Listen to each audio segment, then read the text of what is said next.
saremo zona arancione.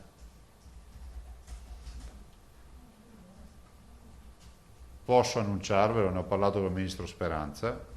Ministero della Salute che nel pomeriggio ha confermato la fascia arancione da martedì compreso. Questo significa che i negozi potranno riaprire, così come parrucchieri e centri estetici. Più in generale ci saranno meno restrizioni per gli spostamenti. L'arancione per noi, se non si cambia nulla e se i dati sono buoni, ci tocca tenercelo fino al 30 di aprile, perché le due alternative fino al 30 di aprile ad oggi sono rosso o arancione.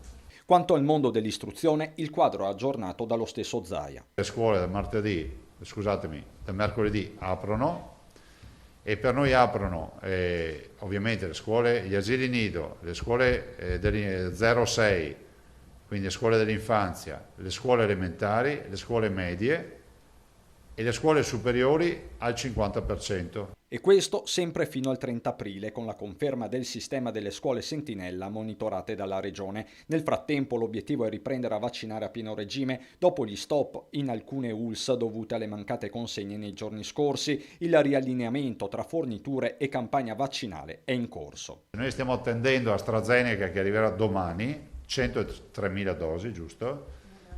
E Moderna oggi che sono 38.000 dosi. Ovvio che se avevamo AstraZeneca martedì o mercoledì noi non perdevamo 10.000 vaccini per strada. L'altra faccia della medaglia è il sistema di prenotazione sulla piattaforma web che giovedì ha scontato diverse false partenze proprio in quelle ULS che avevano terminato le scorte. Da quel che mi consta il portale funziona, perché noi abbiamo il report delle prenotazioni e va.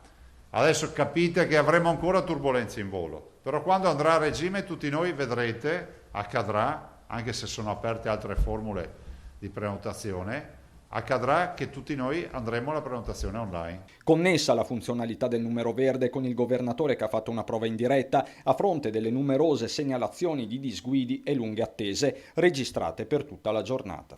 Le ricordiamo che la selezione di una delle successive... Questo vuol dire che c'è la linea? Ma è giusto farle in diretta ste robe? E guardate, l'assessore, a onor del vero, ha trovato occupato nel primo giro, giusto? E ha rifatto il numero. Cioè, cosa volete che vi dica? Cioè, poi sono 100 linee, se hai la sfiga, scusatemi l'espressione, che chiami nel momento in cui siete in 101 a chiamare, uno fa il giro come l'aereo che deve atterrare ma la pista piena. Tutto qua.